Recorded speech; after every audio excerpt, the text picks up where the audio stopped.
Okay, ready to rock and roll? Yep. So, it is Spartan Lifestyle episode 3, and we're talking off camera. I have no fucking idea what I'm doing. Essentially, I'm just interviewing really badass people. So I was on the ride over here and I was telling Brett, I need to figure out what the definition of the Spartan Lifestyle so that you guys have an understanding of where I'm coming from with some of the interviews that we have. A little bit about Brett. Brett is a successful dude, and he may or may not know, but has been a huge role model for me in essence of me in my business career. So huge impact that way. We come from very similar backgrounds, small Northwest Iowa towns, Esterville, Estersmell, and Emmitsburg. But we came together at the gym, and I don't even remember how we met at the gym, in 2008. It had been 2008, You came by my office in 2008. Oh, just to tell me you were back in town, and yada, yada, yada, and then started going out there with a bunch of other idiots. And here we are. And here we are. So, and we've been through a lot of different things, but we want to talk to Brett. He definitely lives a Spartan lifestyle. He is a leader, has built 2 successful businesses, probably others that I don't even know about. Leads people, has brought his family on board in one of his second businesses, a concrete business, and is out there leading people, right? And leading it the right way, right? Doing the right things, serving others, not looking for accolades or anything like that. Dude, look at what he's wearing. He's wearing Carhartt and shit, salt of the earth type of people. So the Spartan lifestyle. So this is Brett McDonough. Tell us a little bit about yourself, dude. First tell us a little bit about the businesses that you run in now. Well, I'm a chiropractor by trade. Mm-hmm. I mean, went to college to be a teacher, and I did a shadowing class my sophomore year, and I realized I would kill kids faster than I would teach them anything, which ironically I look back at it now and it's like, I teach people in a different way. Right. But I think it was just a patience thing. It was a time in my life, and we were just talking about it off camera, just that maturation to you as a person. Mm-hmm. And it took me to be willing to learn to be able to teach at that point. But chiropractic has been my background, my education in it. I was very fortunate, during my schooling, I got introduced to mentors that kind of had been there, done that before, and really opened my eyes to not just the business side, but they really gave me an idea of to grow this thing, I had to grow this thing. Mm. And for me, that was I got excited, and it was okay, this stuff starts to make sense. I'm and that was even I was about a third of the way through chiropractic school. I was burnt out. I was tired of studying. I was what am I here for? And basically went to this workshop seminar thing one night at some doc's office up in Minneapolis. And there was a guy there that kind of flipped the switch for me and kind of reignited that passion a little bit to combine the chiropractic piece of what I was chasing along with me, who I was growing and becoming, which I really didn't know where I was going with either of them, but they started to kind of mesh, got interested in more people, saw a vision for where I could go and what I could become on it. And I think that's it's been that constant pursuit. And I think along the way, you kind of question still sometimes, am I on the right freaking path? Am I doing what I want to do? I turned 40 this last year. There's times where I still look at myself, I'm man, I'm still a freaking little kid. I always question, am I becoming the person I wanted to be 20 years ago? I think about it. I've been out of high school now for 20 plus years. I'm if I would have said at 40 years old, who are you going to be? Am I that person right now? And again, I have no clue because I didn't know back then. But anyways, built the chiropractic thing, built a single office. We went out and did multiple clinics over a course of time. It was fun. It was a lot of work. I was not a good leader then, in the fact that it was more managing than leading at that point, and getting people to really engage in a kind of a higher vision with it was I wasn't good at it. And I still struggle with it, to be honest with you. Long story short, my other brother, Mark, one of my brothers, Mark, came to me, approached me, and said, let's start a concrete business. This was back in 2014, 13, something like that. I was dude, that's the dumbest thing I've ever heard. Why would we do that? And he had kind of spent some time back in Esterville during the summers doing that. So he liked doing it. It was during the financial kind of wave was starting to come back up a little bit, but he rode the bad wave of 2008 through 2012, basically.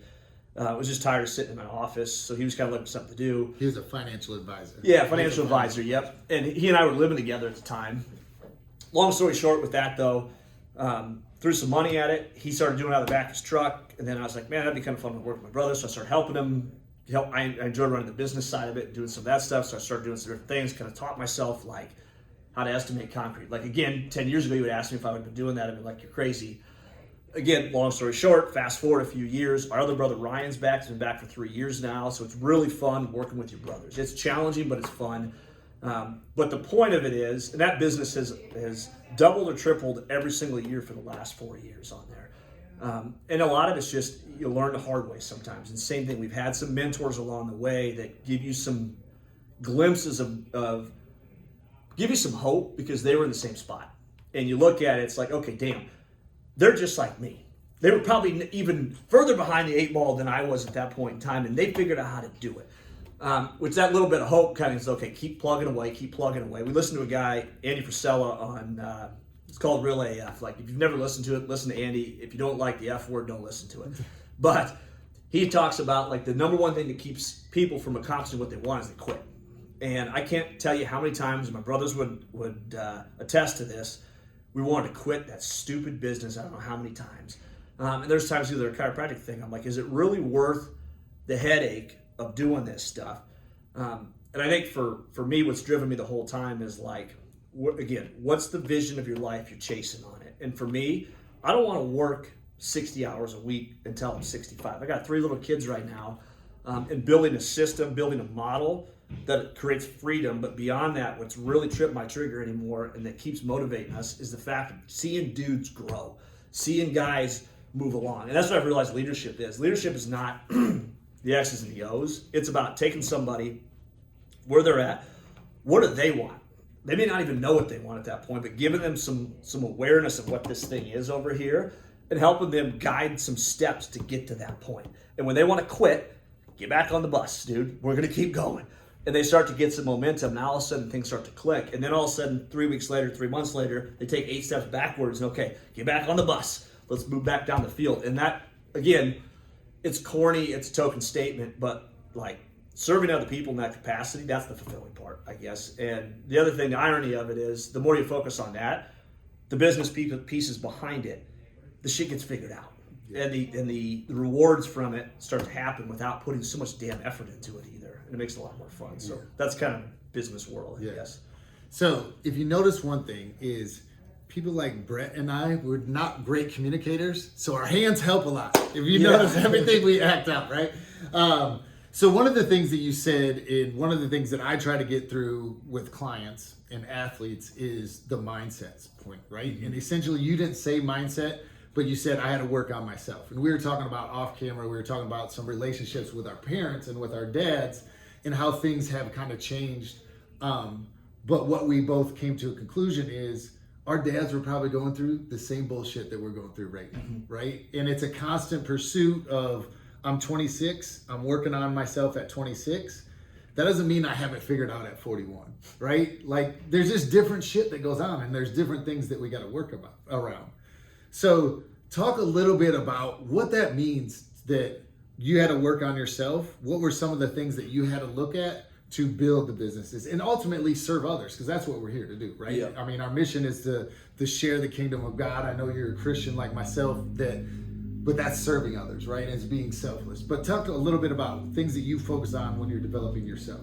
Yeah, and I guess, and again, if you can find mentors out there that help open the light to you. I mean, obviously you can grow in 2 different ways. Either grow through knowledge, where you read a book and the book tells you something, or you watch something on a YouTube video, or you listen to a podcast and you process it and you go through and figure it out, or you can learn through experience. Either experience from banging your head against the wall enough times, or experience from somebody else shared experience that you're borrowing to give you some direction with something like that. And I think most of us, and I think, not even I don't think, like I know that the experience part's the best way to learn. Because there's an emotional connection to the situation at hand that imprints it in your freaking mind that I don't want to do that shit again. Like, I want to go that way. And that's something I've studied this thing more and more than anything. Like, maybe because it's been such a struggle to figure out, to your point, like, what the hell do you do? Like, where do you start? Like, okay, I can't figure this out, or my relationships are shitty, or every time I take 2 steps forward in my business, I take 2 back. And you keep freaking again, proverbially banging head against the wall type of deal. It's the lack of awareness. Like, awareness for people is where you have to start. It's the person who steps on a scale and says, I'm 50 pounds overweight. Where the hell did this come from? For some reason, like, they weren't aware by looking in the mirror over the last X amount of time because it's such a slow progression, but all of a sudden they got on that scale and that number scared the shit out of them. That number created an awareness, emotional awareness that they didn't like, which allowed them to say, okay, here's point A. Like, I don't like point A, I want to go to point B. For me, part of my ability to create some awareness has been the fact that, like, for example, I hired a coach a few years ago to say, you know what, like, you find that's what we talk about all the time. Where are my blind spots? Where are the blind spots at that ultimately are holding you back, that you don't even know they're there, but you keep going forward and they get pulled back. You go forward and get pulled back. And that part is really uncomfortable for me, and we're wired the same way. It's like, I don't like someone to tell me what to do. And that's the trick with this. They're not telling you what to do. They're showing you who you are, and what you're missing or what you're ignoring. In most Correct. instances, it's what you're freaking ignoring, right? Yep. We know it's there. Yep. It's just having that conversation with ourselves. This keeps fucking me up. Why does it keep messing me up? Like, what do I have to change? Yep. Right? Yeah. And you're exact. It's no different than the 50 pounds overweight analogy. Like, if you could find out that the reason why I keep self-sabotaging things is because I don't truly feel like I deserve that. Like, that's a real thing. Like, these deep-seated beliefs you've created in your freaking mind over a period of time. And being a parent now, this kind of goes back to what we talked about. Being a parent now, like, I'm doing my damn hardest to never instill the shitty beliefs in my kids. And it's not against parents. Like, a society as a whole teaches us that we're not good enough, that we're not lovable, that someone's going to abandon us, that all these different things that happen over the course of time. And be careful. And be careful because there's danger out there. Correct. Be comfortable, right? Yep. So those things compound into themselves, right? They don't tell us that, hey, you know what? You can be whatever you want, but you're going to fall on your face 50 fucking times before you get Yep. there, right? Like, Yep. that's the part that, going back to what you've also said, is don't quit, right? Don't quit. But one thing that for people watching is he didn't talk about any tactical things, right? He didn't talk about any tactical things. You were talking about your personality, right? You were talking about those blind spots. It's not like, well, I had to work on this and I had to work on that. No, I had to take a self-reflection and be vulnerable and see, okay, these are the emotional, these are the thought process things that are screwing me up, that's messing up the actions. It's not always the actions. Yeah, and you're exactly right in the fact. I go back to this, again, a lesson I learned back in chiropractic school from a couple of mentors I had, but they exposed me to this kind of teaching, training thing. Be, do, have. And be is like who you are as a person. The do is what we focus so much on right now. Like, we find identity as human beings, especially in our country, around the do and the have. Like, again, I laugh. I was on an airplane this last week, and I've had to, like, literally consciously choose to not ask the person when you start talking to somebody, like, hey, what do you do? Because, guys, it's always like a big pecker contest. Like, oh, what do you do? And versus, like, I want to know about you. Mm-hmm. And perfect example, yesterday I was on a flight from Charlotte to Des Moines, and I got talking to this guy behind me, and he had a Upper Iowa wrestling shirt on. I'm like, I love the wrestling. Peacocks. Yeah, the Peacocks. We got to talking about this and that and all these different things, and he was talking about how he used to wrestle, then he got out of it, he played soccer and wrestling and this and that, and he went to West Point. I'm like, dude, this guy's legit. He went to West Point. Anyways, 20-minute conversation, and at the end, I was like, what are you doing in Fayette, Iowa? Because he was from Virginia. And his wife chirps in, she goes, well, we didn't choose to be there necessarily, but he's the president of the university there. And guy never came out and said it. And I never asked him because, again, I just wanted to have a conversation about, again, who he was. And then he was interested in me, and I was interested in him. It was a great conversation. It wasn't guided by the do part. The be part's where it's at. And my brothers and I, like, one of the things we do in our concrete business is and I'll explain the have here, but we grade guys performance-wise on the do and the be. Like, we do quarterly reviews with them, and the do part is a skill set. Like, are you good at your job? Like, can you operate a skid loader? Can you finish concrete? Can you drive a truck? Like, that's that part. You're expected to grow as you go through it. That's 30% of that, what their overall grade is, that dictates whether they're promotable or they're not. The 70% is the be part. Your attitude, your effort, your energy you show up with.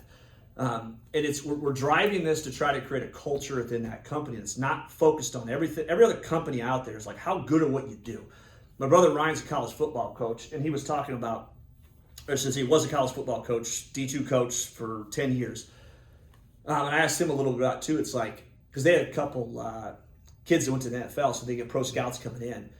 And I'm like, what do these scouts ask you as coaches about these guys? Nothing to do with how many yards, the touchdowns. They can look at that on a stat sheet. They want to know how that dude, who that guy is. How does he operate as a leader? How does he operate around his teammates? How does he operate when adversity happens? How does he operate when no one's watching? And that goes back to the question even before of like, how do you know where to start to focus on yourself? Is looking at those things like when adversity happens, like who do you become? When no one's watching, who are you? Some people call it character. I call it like how you show up. And like, I get this thing, my wife still thinks I'm crazy, but I paid a good chunk of change for this thing around my neck. But for me, it kind of stands for honoring the code that I set for myself. That code is who I am, whether I'm in front of a camera, whether I'm with a patient, whether I'm on a construction site, whether I'm walking through a parking lot and no one's watching, whether I'm at home, no one's watching. Who are you? The congruency of who you are in all those situations is what creates your confidence. Your confidence is what creates your self-worth. Your self-worth is what creates your ability to grow. And I think that's something, again, trying to break it down even further with that stuff, getting people to really truly understand like where are those areas you make those changes. And this gets deep. Again, we focus on the be, the do, and the have. Like we get so damn stuck. Like I need to be a better employee, or I need to be a better dad because I need to be home more, or I need to be better at calculating this stuff, or I need to be better at making sales calls or whatever because I want this house to have, I want this car to have, I want this retirement because that's the have over here. It's the be part on this other side, and we've really tried to break it down. I'll say we, like with our businesses, we try to understand like how do you train people? How do you get them to focus on the be and not the do and not the have? Same with my kids, like how do you get them to focus on the be? And it comes back to choices that you make that are around things that define who you are. And like we've really broken these down. I haven't really even put these out there or anything, so I'm trying to create more, not validity, but just concreteness to these things. But it's like, are you intrinsically or extrinsically focused? Do you feel like you're the creator of your world around you, or do you feel like the world dictates your existence? In other words, do you take ownership over your life? Or do you allow circumstances, right? Correct. The circumstance. How does circumstances impact your happiness? Yep. Going back to Jordan Peterson's stuff. Correct. Yeah. And it's an internal look. Like when something happens is your first thing of whose fault is it? Or what thing didn't go my way over there? Or does it go into like, okay, how could I approach that differently? What did I learn from that? Like you're taking ownership. It goes back to Jocko, like extreme ownership over stuff. The second piece of it gets back to react versus respond. Like it's emotional intelligence. In my opinion, this is something my coaches taught me a lot. Like you want to look at leadership. Leadership, when you boil it down to, is 95% emotional intelligence. Your ability to, again, maintain your be no matter that circumstance. You respond how you choose to respond versus reacting based upon how your emotions dictate you. This is really hard for me. It's really hard for a lot of people. And the fact that like I'm an emotionally driven person, that's a blessing and a curse. Like when something pisses me off, like it pisses me off. And I feel good to just let it roll. But I think that's where it comes back to from that perspective of like, okay, your ability to detach. That's another thing I heard Jocko say in an interview one time is like the word detach. Like something happens, you feel something. Do you put that feeling emotion, and then act it out? Do you let it dictate the rest of your day? Or you feel anger, you feel sadness, you feel fear, but you choose to respond the way you choose to respond because of who you are. Like I'm a person who acts in the eye of adversity. That's a statement you make. Like that's how you do it then. I'm going to respond that way no matter what happens at that point. The ability to actually do that is a trick in itself on that point. Another piece of it is growth versus fix. Anybody's ever read the book, Carol Dweck's book, Dweck. Mindset? Yeah, Dweck, yeah. That was kind of a thing for me that really opened my eyes to like, when you really look at things, like nothing's static. Like things are always changeable. and making that choice about circumstances. Like, you know what, this may suck right now, but at the end of the day, like if I look at it as, you know what, this can grow and change, it's going to evolve as course goes down on, you maintain hope. Once you lose hope, you lose action at that point. I think that's really helped, again, kind of create some more consistency to that. But those are kind of core things, try to build that out a little bit more, but that's the kind of stuff now I look at in my head. What am I working on? It's taken a long time to kind of like break these things down, but I'm going to take ownership over my circumstances all the time. That's who I am. I'm going to take a growth-minded approach to everything on there, and I'm going to choose how I respond to things versus I'm not going to react to stuff. That puts me back in power at that point. I think one of the things that I talk about with clients, and it kind of like your B, but I want to be a better mother. I want to be a better father. I want to be a better employee. Those are still the do's, right? Those are still the do's. I want to be somebody that's hardworking and genuine. You know, what are the characteristic traits that you want to be? Are you going to be somebody that stands up for others? Or are you going to be somebody that sits in the background? Are you going to be somebody that takes action? Or are you going to be somebody that waits for that action to take, right? Yeah. Thinking about more intrinsically who you are as a person deep in that core. And we all got to have differences, right? Because not everybody is going to be maybe somebody that takes action in the face of adversity. That's the facts. You may not be that person. Maybe you're more of a support person. So find something that fits into that personality if it's a career standpoint. When you're looking at changing people's health and fitness, right? They have to understand who they are as far as you want the results of that Instagram model, but you don't have that work ethic, you don't have that mindset, that's not who you are, then don't try to compare yourself to that person. We got to be genuinely who we are, and that's a tough thing, right?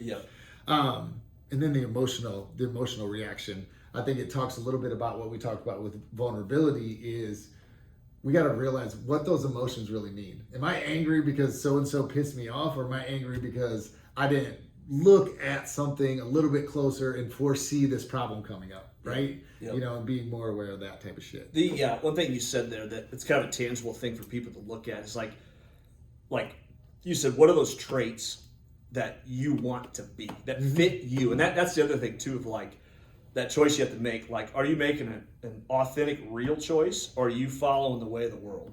And this is where my faith comes into it as well too. Of like, are you doing what you know is right? That's really truly you at your core, or are you literally following the path of everybody around you that bucks the trend? That's where you start to look at the people that move the needle the most. They stick to their guns all the time, and they are the most fulfilled, content people out there. But the point being is like having a vision. That's where people always think like vision for where you want to be. They think of the do and the have. Like, I want to have this. I want to do this. And I'm guilty of that. I got a vision board that I created a few years ago that has all the stuff on it that I wanted to do. And every time I look at it, I'm like, that's not it. And it took my coach to kind of open my eyes to this. But the vision is, again, the who of you. It's the visualizing, like, how you handle adversity. Visualizing, like, how you are in front of a group of people. Visualizing yourself, like, in a position of, like, power versus fear. And again, power is always used as a bad word, but personal power. Empowerment. Empowerment. That's a better way to look at it. But my point being is like, look at the things you don't want to be.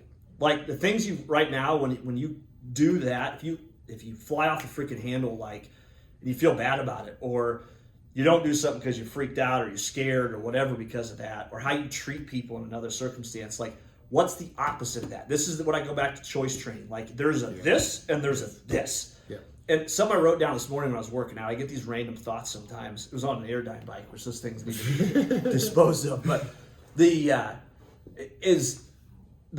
mastery of the moment type of mentality. I heard Urban Meyer say something about it, how they, at Ohio State, when they coached those guys, it was all about the freaking moment. Like, what happened last play doesn't matter. It's this play. And they had a mantra they had for each player. I don't remember all of it, but it was just something real simple they could repeat, but it focused them on that time. And that's the whole idea. Is like, you can lose one moment. Don't lose two in a row, though. Don't lose three in a row. That creates bad momentum. That's how you lose. But the whole point being is like your ability, again, awareness. And I have an intention. I'm going to show up as that person, that vision of who you're going to show up. Now all of a sudden, my ability to have more awareness around those circumstances that cause me to act or respond in a certain way, now I can start choosing a different way to do it. But the ability to decipher, good versus bad. Like, I want this one, not this one. When I feel this one show up, now I need to know. I need to make a conscious choice to go over here. Yeah. That's been something for me that's helped that kind of become more of a legit like doing thing. And it's tough because most of us get caught up in our current circumstances. We get caught up in the negative of what's going on around us right now, and we keep focusing on that. But like you said, if we have the choice to see, this is where I'm frustrated, this is that opposite person. Yep. Now, when this situation comes up, choose to think about this. Focus your energy somewhere else. Move yourself in a different direction. Yep. Now, we're going to have fuck-ups, right? We're going to have circumstances Daily. where we take this and we change it and we're like, oh yeah, we're feeling good, and then something hits us from the other side. Yeah. So that's the other thing, and going back to what you said, is don't quit, man. Don't quit. Expect there to be rough seas. Just become a better captain, right? Yep. Just become a better captain. So on some of this stuff, how do you help your clients in your chiropractic business utilize some of these same principles when you see them, 15 minutes, 20 minutes, once a week, maybe twice a week, maybe once a month? Yep. How do you relay some of that to those clients, and how do you see the differences in those that buy into, okay, I'm in this back pain, I need to change my mind around it, versus I'm in this back pain and I need to change my treatment around it? Yep. No, and that's the magic question, I think, no matter what, like, and that's leadership at that point. I think leadership always starts with be the example of where it's at. I mean, when people come in and they got a pity story about, I feel like this and this isn't right and that isn't right, like once you empathize with them and fall into that spot with them, don't join them there at that point. Be the example of where you want them to see them go on there. But again, I go back to the word awareness on there. Like, people have to be aware of what's possible for them, and also wrap their minds around like the reality of the circumstance. Like, you know what? You're at this right now. I can tell you a lot of certainty this isn't going to be where you're going to be stuck at this point. But we also need to talk about, like, what do you need to focus on so that we have the best odds of moving in the right direction on there. And that's where we go back to, like, from a physical standpoint of like, okay, like, how can we change your daily routine a little bit at that point? How can we change your habits? I mean, I always say habits either hold you hostage or they're the key to success. And most of the people that come in, their habits have held them hostage in some capacity. But again, make them aware of it. Mm-hmm. Like, this habit that you have of every day you go home and you go sit on your ass for the next 3 hours at that point isn't helping any of this stuff over here. Like, let's make a small change. Let's add 10 minutes of some physical activity at the end of the day that's focused on this type of deal. But in terms of really like the mindset piece with people, it's a battle, because for most people, it's not a tangible thing. We're so stuck on like, what do I need to do type of deal. Part of it is just getting people thinking outside the box. And that, like I said, with our employees, we've really started working on like even the self-assessments on there, starting to get them to understand, like, start thinking about stuff. Like, what percentage of your day do you show up with a positive attitude? What percentage of your day do you contribute to energy to people versus you consume energy from people? Like, getting them to start thinking about that, because they become more aware at that point. We write a lot of articles like on our emails out to patients. I used to write a ton of articles about how to stretch your lower back and how to do this and how to squat a different way. I write articles now on like this. Mm-hmm.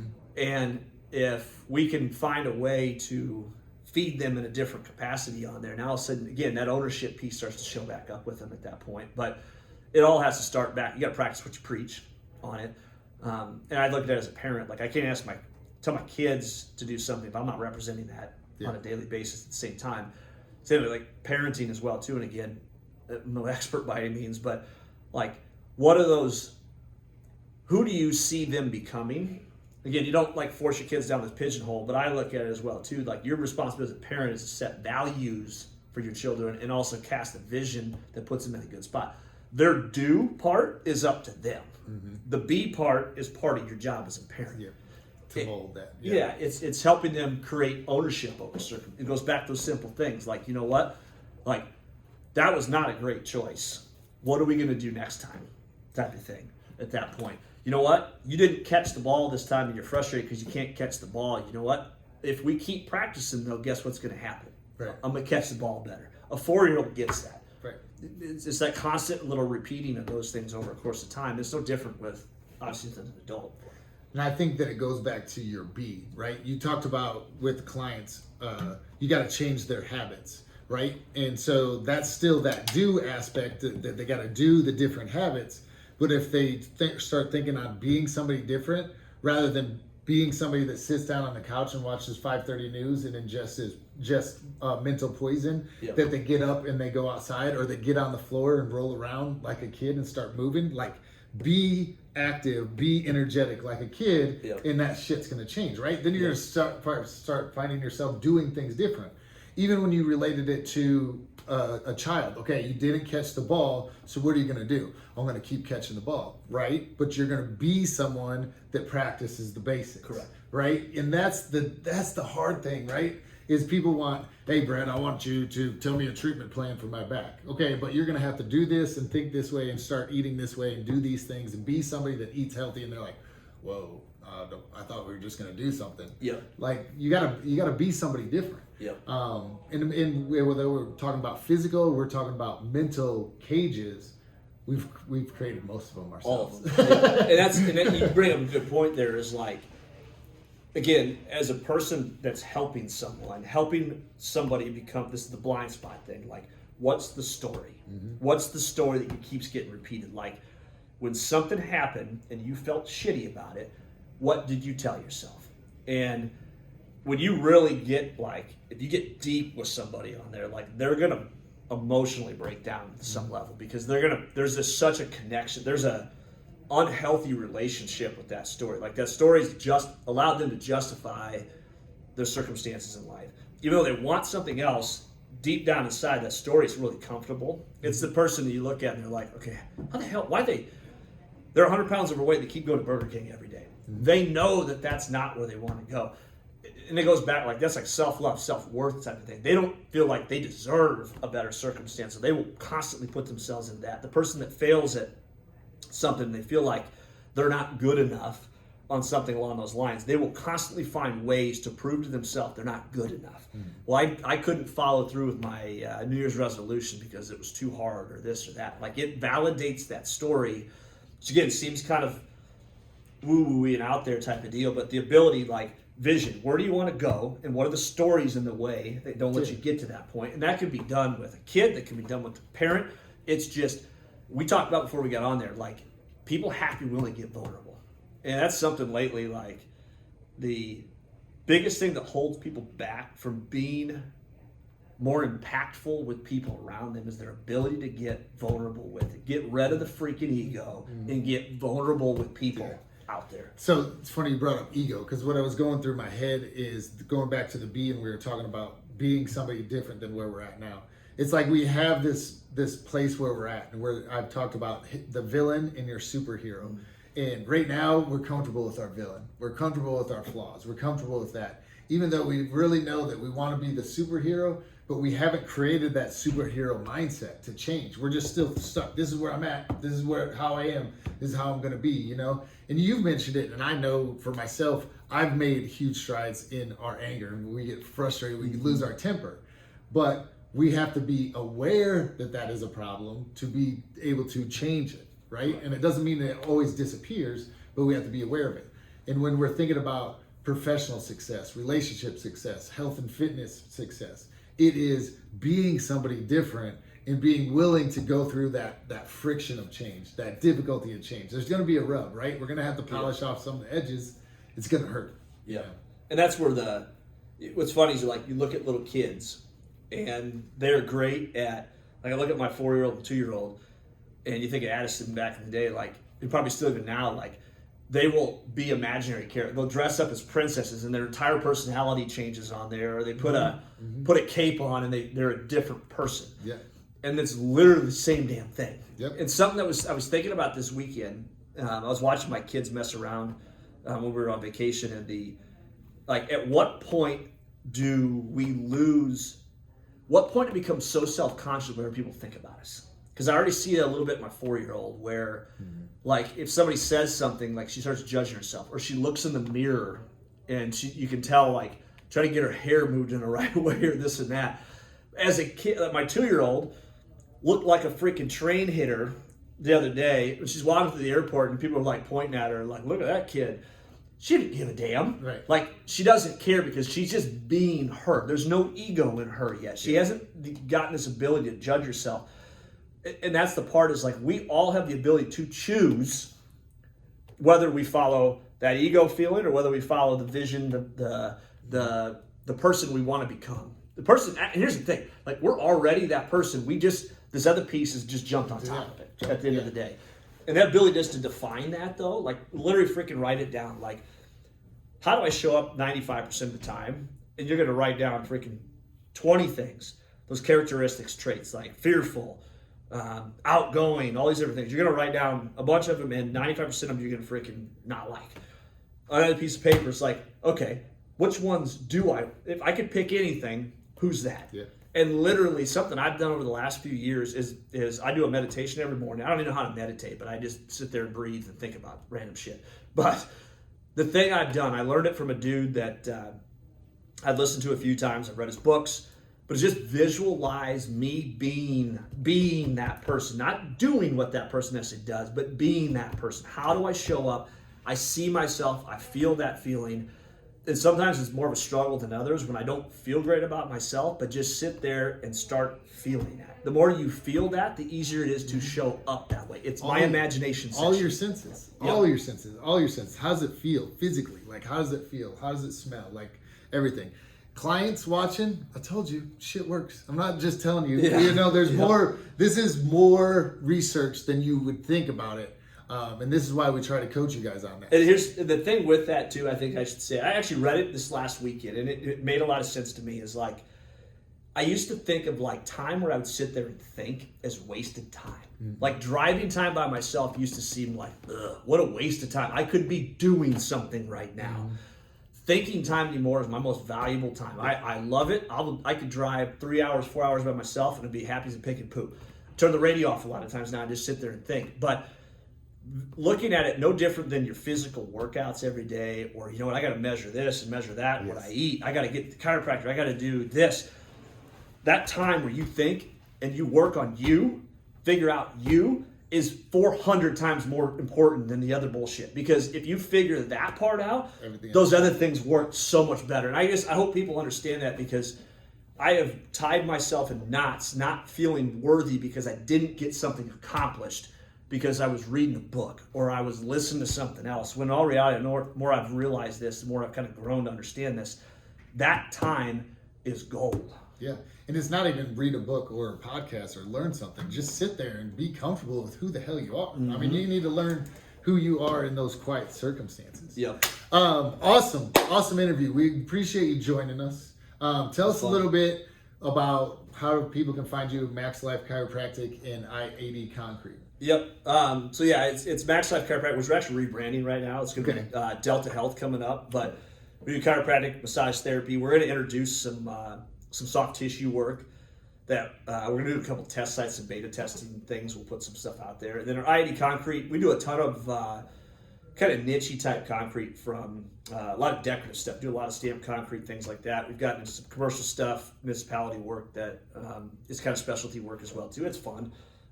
And I put a lot of rants out on social media sometimes in regards to like just random concepts like this that hopefully people, sometimes I feel like maybe I'm just one of those guys with blowing a lot of hot air, but honestly when I write things, I like to write because it brings thoughts to reality for me.